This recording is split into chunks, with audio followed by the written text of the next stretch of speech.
ओंकारो बिंदु संयुक्तं नित्यं ध्यायन्ति योगिनां कामदं मोक्षदं तुभ्यं ओंकाराय नमो नमः।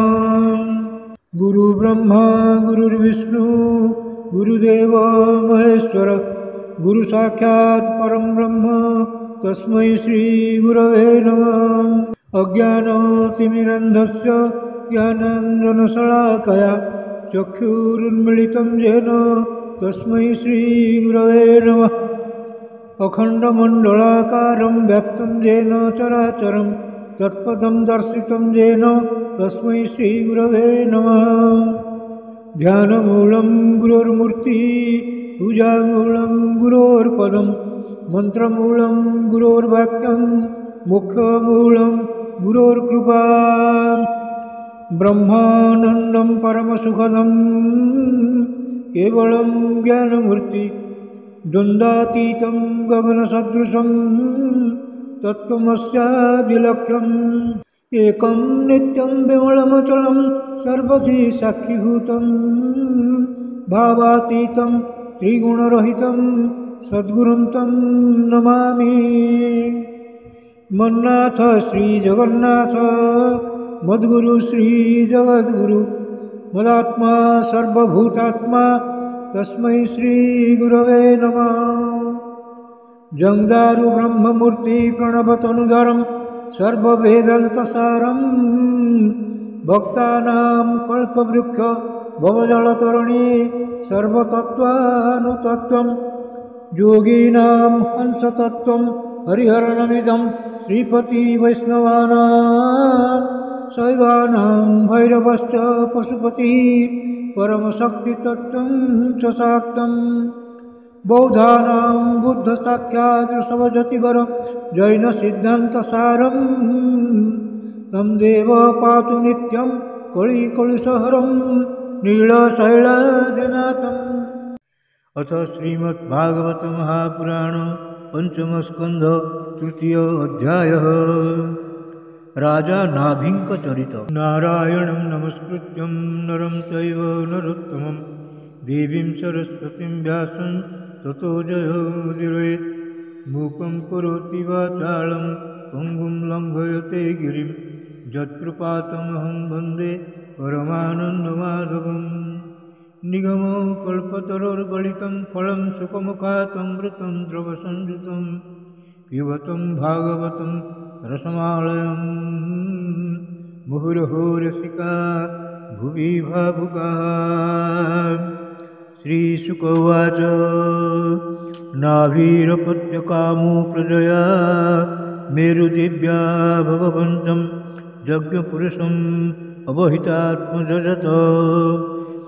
तस्य भावश्रद्धया विशुद्धभावेन जजत प्रवर्गेषु प्रचरस्तु तव्यो तेष कालो मन्त्रत्रिक् दक्षिणाविधानयोगोपपत्या दुरधिगमोऽपि भगवान् भागवतवात्सल्यतया सुप्रतीक आत्मानं पराजितं निजजनाभिप्रेतार्थविजित्सया गृहीतहृदयो हृदयङ्गमं मनोनयनानन्दम् अवयव आभीवरामविचस्कार।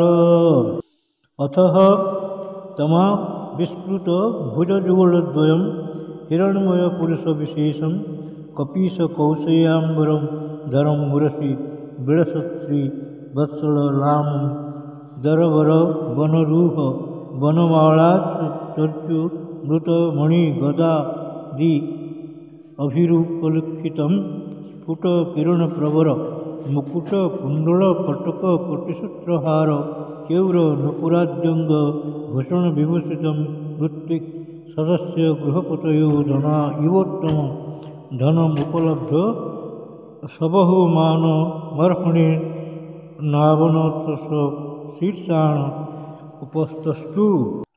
ऋत्विकचु अर्हसि मुहुर्रतः मर्हणम् अस्माकम् अनुपथानां नमो नमो इत्यतावत् सत् उपशिक्षितं कोर्हिति पुमान् प्रकृतिगुणव्यतिकरम् अतिरनीश ईश्वरस्य परस्य प्रकृतिपुरुषयोर्वाक्त नाभिर्नामोर् उपकृतिभिः रूपनिरूपणम् सकल जन निकाय वृजिन निरसन शिवतम प्रवर गुणगणैक देश कथनादृते परिजनानुराग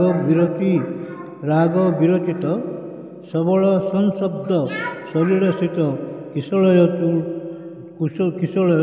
तुलसिका दुर्बांकुर अपै संवृतया सपर्जया कील परम परितुष्यसि अथान अयपि न भवत इज्जयोरुभारया समुचितम अर्थम इहो फलं भामहे आत्मन एवानुशवन मंजसा व्यतिरेकेण बोभूयमाना शेष पुरुषार्थ स्वरूपस्य किंतु नाथाशीष आशा सानानाम एतत् अभिसंघराधनमात्रं भवितुर्मर्हति तज्जथा बालिशानां स्वयमात्मनः श्रेयः परमविदुषां परमपुरुष प्रकर्षकर करुणया स्वमहिमानं च अपवर्गाख्य उपकल्पयिष्यन् स्वयं नापतित एव तरः परिकोपलक्षितः अथायम् एव वरो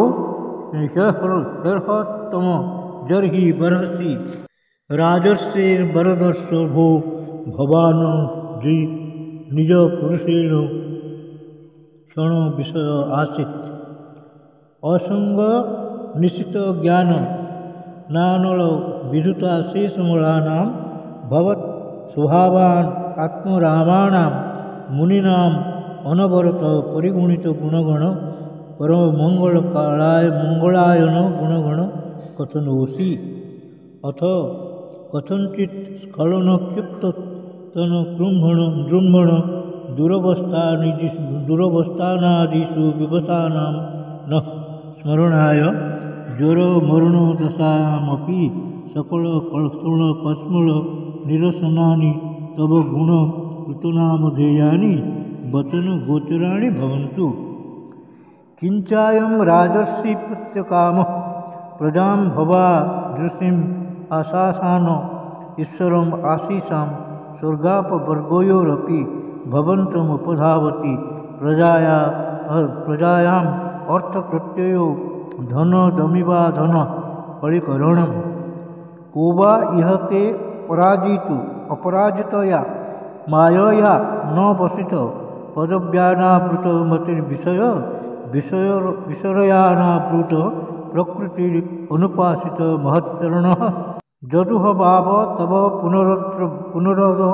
पुनरभ्रकर्तरीह समाहुतस्त त्रार्थधीयां मंदानां नस्तत् जद्दवहेलनं देवदेवार्हसि साम्येन सर्वान् प्रतिबोढुमो विदुषां श्रीशुकवाच इति निगदेनाभिष्टूयमानो भगवान् निमिषर्षभो वर्षधराभिवादिताभिर्वन्दितचरणः सदयम् इदम् आह श्रीभगवानुवाच अहो बताहं ऋषयो भवद्भिरवित तथ गार्भिर्भिर्वरम् असुल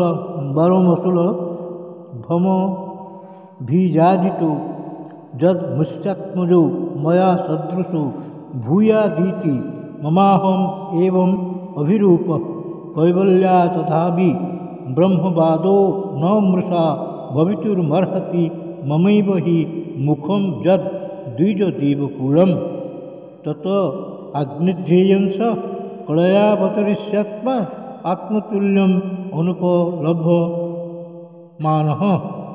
श्रीशुकोवाच इति निशामयन्त्या मेरुदेव्याः पतिम् अभिध्यायन्तर्दधे भगवान् बर्हसि तस्मिन्नेव विष्णुदत्त भगवान् परमर्षिभिः प्रसादितो नाभे प्रियचिकित्सया तदवरोधायने मेरुदेव्यां धर्मान् दर्शयितुं कामो वातरसो नानान् श्रमणानाम् अमृषीणाम् ऊर्ध्वमन्थिनां शुक्लया तनु वा अवतार इति श्रीमद्भागवते महापुराणे पारमहंस्यां संहितायां पंचमस्कन्धे नाभिचरिते वृषभावतारो नाम तृतीयोऽध्यायः। भीमस्यापि रणे भङ्गो मुनेऽपि मतिभ्रमं यदि शुद्धं शुद्धं वा मम दोष न विद्यते। श्रीकृष्णार्पणमस्तु श्रीकृष्णार्पणमस्तु श्रीकृष्णार्पणमस्तु।